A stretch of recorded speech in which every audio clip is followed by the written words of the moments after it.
voz. Isso aí é o povo que não sabe nada, não anda comigo, não dorme comigo, não conversa comigo, não faz perguntas a mim, não ouve as minhas respostas, não aprende os mistérios do reino de Deus. Mas eu quero saber de vocês. E vocês, que estão aqui de dia e de noite? Se fosse hoje em dia, aquele tempo não tinha Bíblia. Se fosse hoje em dia, ele ia dizer: vocês que andam com Bíblia na mão, que têm 10 Bíblias em casa, letra grande, letra pequena, Bíblia da mulher, Bíblia branca para a noiva, Bíblia cor-de-rosa, Bíblia com letra gigante, Bíblia com comentário de prosperidade, Bíblia pentecostal, Bíblia reformada. Vocês que têm tudo isso, o que vocês dizem de mim? E aí a gente, nesta geração, fica chocado, porque ainda houve algumas gerações em que, pelo menos sem convicção, as pessoas, por lerem o texto de Mateus 16, diziam à semelhança de Pedro: tu és o Cristo, o Filho do Deus vivo. Aí todo mundo... Mas eles diziam sem saber nem o que era isso, sem saber nem que para chegar mesmo à raiz humanamente possível e mesmo impossível dessa compreensão, só por revelação do Espírito de Deus. Como Jesus disse a Pedro: bem-aventurado porque não foi você, não foi carne e sangue quem chegou a essa conclusão, foi revelação do meu Pai. Então, você é um bem-aventurado, e todos quantos veem assim e compreendem assim e entendem quem eu sou,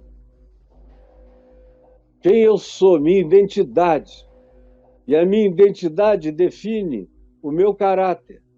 O meu caráter define as minhas atitudes e os meus ensinos.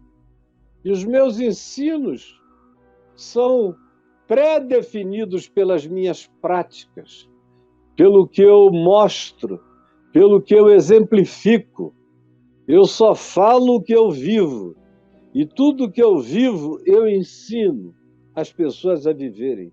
E vocês são testemunhas privilegiadas como ninguém. Jesus chegou a dizer: muitos reis e sábios da terra gostariam de ver o que vocês estão vendo, mas não lhes foi dado conhecer. E vocês estão aqui com todo acesso. É Novo Testamento na mão, é tudo na mão, para saberem, com testemunho dos apóstolos que me conheceram. Mas vocês decidiram não me saber por mim mesmo. Vocês decidiram não me conhecer pela minha encarnação, pela minha vida, pelo meu exemplo, pela minha atitude, pelo meu comportamento, pelas minhas escolhas, pelos meus valores, por aqueles a quem eu privilegiei, que eram pobres, necessitados, carentes, doentes. Minhas pautas ficaram claras. Eu sou da saúde, eu curo. Eu sou do esclarecimento, eu abro os olhos aos cegos. Eu sou da morte, do preconceito que mata. Eu curo leprosos, desprezíveis. Eu sou antivida.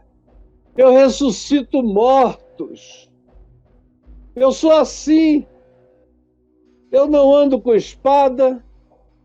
Eu não vim tomar nada à força. Não esperem isso de mim.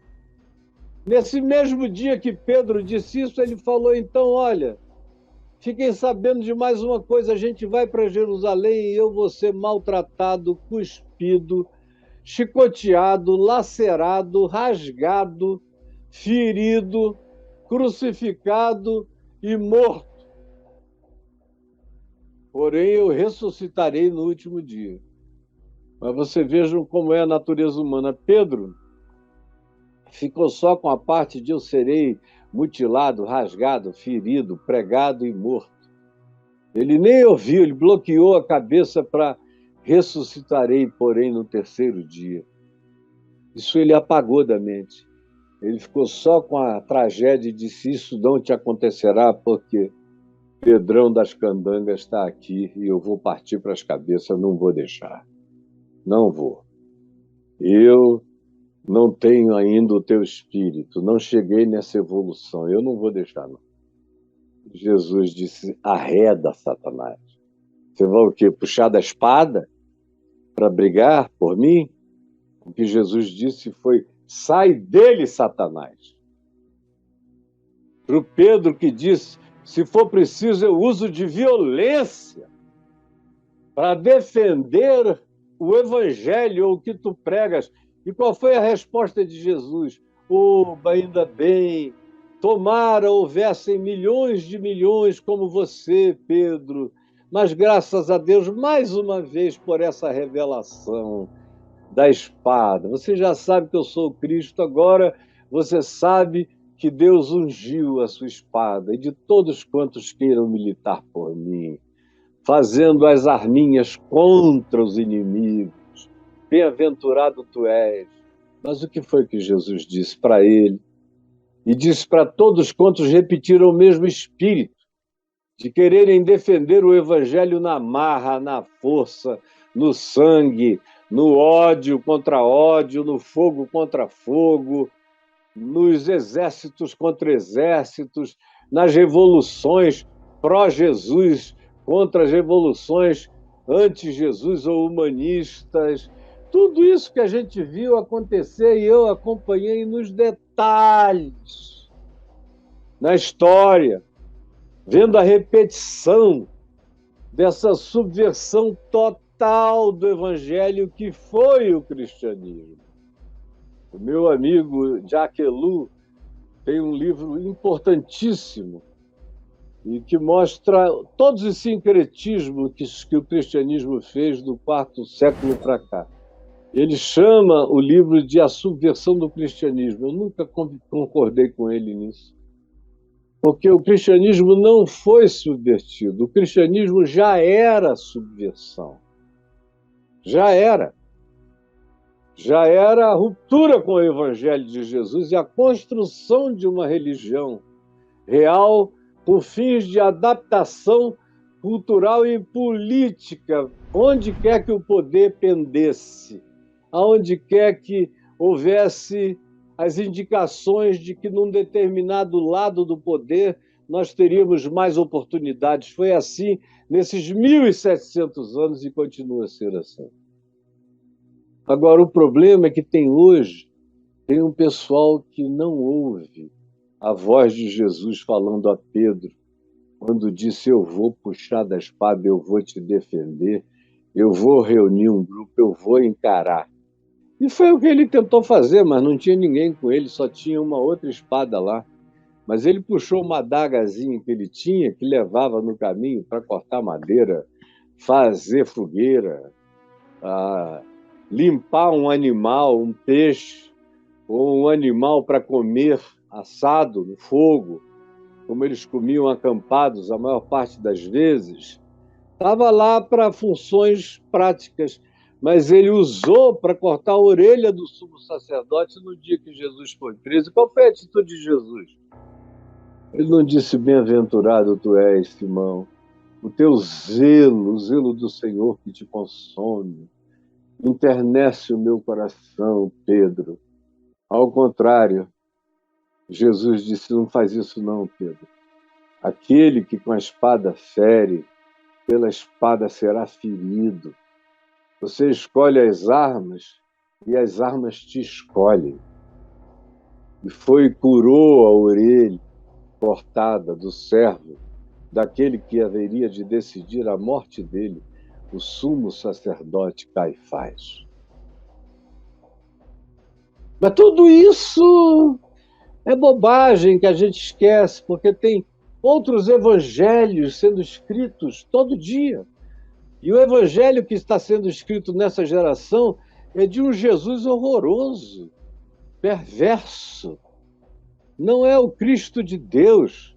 Parece que é o Cristo do inferno. É ungido por Satanás. É ungido por ambição de poder. Caiu na tentação do diabo. Tudo isso eu te darei se prostrado me adorares. E Jesus está adorando os poderes deste mundo para que os cristãos tenham vantagens. É um Jesus que transforma a pedra em pães, que faz qualquer negócio, que os fins justificam os meios, que faz marketing suicida, louco, pula do pináculo do templo, só para fazer uma fake news e encurtar um caminho, chegar onde queria. E os discípulos dessa mentira, que são filhos do evangelho das tentações, às quais eles sucumbiram a todas, são discípulos do que Jesus chamou de sai, Satanás, arreda, Satanás, que o Senhor te repreenda, Satanás. Tudo aquilo que Jesus repreendeu, eles acolheram, ungiram. Tudo aquilo que Jesus disse que os discípulos não deviam ser, eles gritam e expulsam. Como Diótrefes, que é aquele que aparece lá na segunda epístola de João, no final do Novo Testamento, que expulsava as pessoas da igreja, como Diótrefes contemporâneos de uma brutalização que Diótrefes nunca imaginou conceber. São verdadeiros lameques religiosos, destruidores de almas humanas, para todos os lados. É isso que eles respondem. Não tem essa pureza aqui de João Batista, Elias, Jeremias, um revolucionário, para trazer a experiência de Deus nova. Não. É um Jesus Rambo. É um Jesus que metralha, que arrebenta, que não quer saber, que não poupa, não. É um Jesus filho de Javé, do Velho Testamento, que aprendeu com o Pai a mandar destruir comunidades inteiras com mulheres, crianças, velhos e inocentes, num arianismo do povo de Canaã, e que é absorvido contra o ensino de Jesus, contra o que Jesus exaltou, sendo o príncipe da paz, o promotor da paz, e que se entrega sem reação nenhuma, vai como uma ovelha para o matadouro e diz que o poder do povo dele está em andar como ele, como Pedro diz, andar nos mesmos passos, sofrer as mesmas afrontas, encarar as mesmas injúrias, sofrer as mesmas injustiças e permanecer no mesmo amor, na mesma verdade, na mesma perseverança. É o que Pedro diz na sua primeira epístola. Paulo repete, João diz, olha, se não tiver amor, não nasceu de Deus, não é de Deus.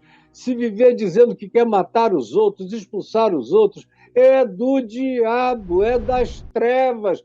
Mas eles não leem João. João faz mal, Paulo faz mal, Pedro faz mal, os evangelhos fazem mal. Eles só ouvem o que os pastores pagos, comprados, perversos, que nunca se converteram, sempre foram pessoas do ódio, da raiva, da inimizade, da competição, da disputa por quem tem mais gente, quem reúne mais dinheiro, quem apresenta resultados quantificáveis maior para trocar por voto, para trocar por benesses. E em nome desses privilégios que eles não querem que pare, que eles querem que continue, é que eles estão crucificando a Jesus a segunda vez, a terceira vez. Milhares de vezes Jesus está sendo crucificado das igrejas evangélicas todos os domingos, pela maior parte dos pastores que vocês chamam de líderes cristãos. Só que chega uma hora que a gente tem que decidir. A gente tem que decidir quem a gente é.